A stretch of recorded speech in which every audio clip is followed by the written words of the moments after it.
ఇందిరాగాంధీ గారి అభిమానులు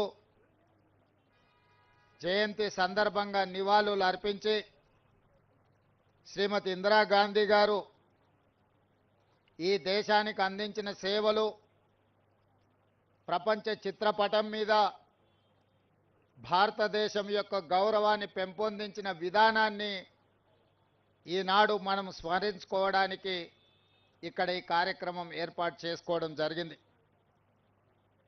మిత్రులారా, ఆనాడు లాల్ బహదూర్ శాస్త్రి గారి అకాల మరణంతో ఈ దేశంలో రాజకీయ నాయకత్వ శూన్యత ఏర్పడ్డది. ఆ సందర్భంగా కాంగ్రెస్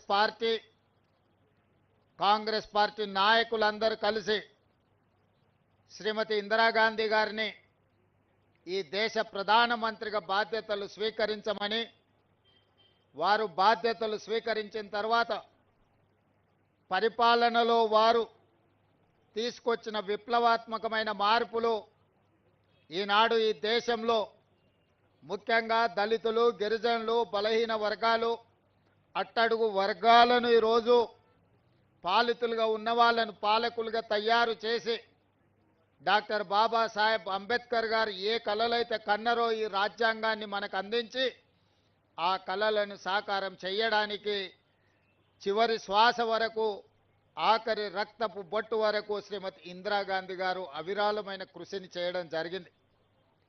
రాజభరణాలు రద్దు చేసిన, బ్యాంకులను జాతీయకరణ చేసిన, అగ్రికల్చర్ సీలింగ్ యాక్ట్ తీసుకొచ్చి దళితులకు, గిరిజనులకు భూ యాజమాన్య హక్కులను కట్టబెట్టిన, ఇల్లు లేని వాళ్లకు ఇందిరమ్మ ఇళ్లను అందించిన, అదేవిధంగా పరిపాలనలో మహిళల యొక్క ప్రాతినిధ్యం పెంచిన శ్రీమతి ఇందిరాగాంధీ గారు ఈ ప్రపంచానికే ఆదర్శంగా నిలబడ్డారు.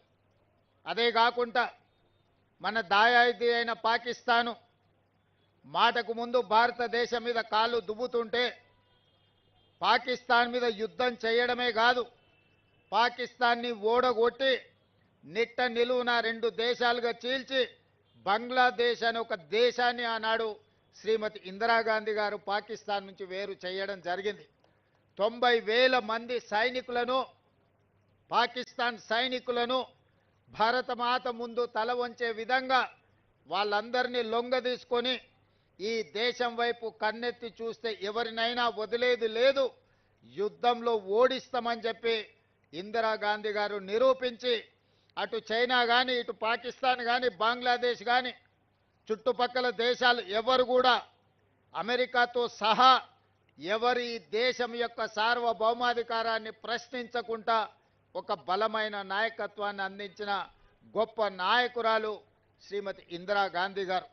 మరి అలాంటి ఇందిరాగాంధీ గారి యొక్క స్ఫూర్తితో ఈనాడు ప్రజాపాలనను ఏర్పాటు చేసి 2 సంవత్సరాలు పూర్తి చేసుకుంటున్న సందర్భంలో శ్రీమతి సోనియా గాంధీ గారి సంకల్పం వల్ల, వారి రాజకీయ త్యాగం వల్ల ఈనాడు తెలంగాణ రాష్ట్రం ఏర్పడడం జరిగింది. ఈ తెలంగాణ రాష్ట్రంలో కాంగ్రెస్ పార్టీ ఏర్పాటు చేసుకున్న ఈ ప్రభుత్వం 2 సంవత్సరాల ఉత్సవాలను నిర్వహించుకోబోతున్నది. అందుకే ఈనాడు మహిళలకు స్థానిక సంస్థల్లో రిజర్వేషన్లు ఇవ్వడమే కాదు, మహిళలకు సంబంధించి స్వయం సహాయక సంఘాలలో 0 వడ్డీతో సహా ఈనాడు సంఘాలకు పెట్రోల్ బంకులు అందించిన, ఈనాడు సంఘాలకు 27,000 కోట్ల రూపాయల బ్యాంకు రుణాలను అందించిన, ఈనాడు ఆర్టీసీలో మహిళలు ఉచితంగా బస్సు ప్రయాణం చేయడమే కాదు 1000 ఆర్టీసీ బస్సులకు యజమానులను చేసిన, ఈరోజు ప్రతి కార్యక్రమాన్ని అదానీ అంబానీలు ఉత్పత్తి చేసే సోలార్ పవర్ ప్లాంట్లు ఈనాడు మహిళా సంఘాలకు అందించడం ద్వారా వ్యాపారంలో ఆడబిడ్డల్ని రాణింపజేయాలి, ఆర్థికంగా వాళ్లకు వెసులుబాటు కల్పించాలి అని ఈనాడు మన ప్రభుత్వం ప్రయత్నం చేస్తున్నది. బట్టి విక్రమార్క గారు స్వయంగా ఈ సంఘాలకు సంబంధించిన బ్యాంకు రుణాలతో పాటు సోలార్ పవర్కి సంబంధించి కూడా ఈనాడు ప్రత్యేకమైన కార్యాచరణ తీసుకొని ముందుకు వెళ్తున్నాం.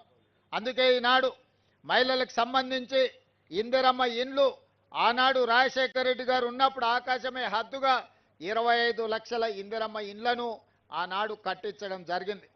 దురదృష్టవశాత్తు 10 సంవత్సరాలు కాంగ్రెస్ లేని ప్రభుత్వం పేదలకు ఇండ్లు ఇస్తామని, డబుల్ బెడ్రూమ్ ఇండ్లు కట్టిస్తామని ఆశ చూపించి ఆ ఆశ అడియాశలైనవి, వాళ్లకు మాత్రం ఇండ్లు రాలేదు. అందుకే మళ్ళీ మన ప్రభుత్వం వచ్చిన ఎంబడే మొదటి విడతగా 4.5 లక్షల ఇండ్లు దాదాపుగా 22,500 కోట్లతోని ఈనాడు మనం ఇండ్లు కట్టిస్తున్నాం. ప్రతి ఇంటికి 5 లక్షల రూపాయలు ఉచితంగా ఈరోజు మనం ఇండ్లకు ఇస్తున్నాం. అందుకే ఈరోజు మా ఆడబిడ్డల పేరు మీదనే ఇండ్లు మంజూరు చేస్తున్నాం. మా ఆడబిడ్డలకే పెట్రోల్ బంకులు ఇచ్చినాం. మా ఆడబిడ్డలకే 500 రూపాయలకు సిలిండర్ ఇచ్చినాం. మా ఆడబిడ్డలకే ఈరోజు సోలార్ పవర్ ఉత్పత్తి చేసే అధికారం ఇచ్చినాం. ఆడబిడ్డలకు ఆర్టీసీ బస్సులో ఉచిత ప్రయాణమే కాదు, బస్సులకు యజమానులను చేసినాం. అందుకే ఈనాడు మన ప్రభుత్వం ప్రజాపాలనలో, ఇందిరమ్మ రాజ్యంలో, సోనియా గాంధీ గారి నాయకత్వంలో ఈ దేశానికి రాష్ట్రపతిని చేసిన, ఈ దేశానికి ప్రధానమంత్రిని చేసిన, కేంద్ర మంత్రులను చేసిన, వివిధ రాష్ట్రాలలో మహిళలను ముఖ్యమంత్రులను చేసిన, ఈనాడు సీతక్కను, సురేఖమ్మను తెలంగాణ రాష్ట్రంలో మంత్రులను చేసిన, రేణుకా చౌదరి గారిని రాజ్యసభ, విజయశాంతి గారిని ఎమ్మెల్సీగా చేసిన అది కాంగ్రెస్ పార్టీ. సోనియా గాంధీ గారి నాయకత్వంలోనే మహిళలకు ఈ గౌరవం దక్కింది.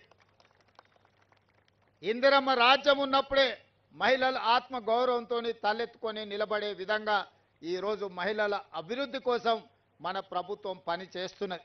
అందుకే ఈనాడు మహిళలను, మహిళా సంఘాలలో ఉన్న సభ్యులను, 1 కోటి మంది ఆడబిడ్డల్ని కోటీశ్వర్లను చెయ్యాలన్న లక్ష్యంతో మన ప్రభుత్వం నిరంతరం ప్రయత్నం చేస్తుంది.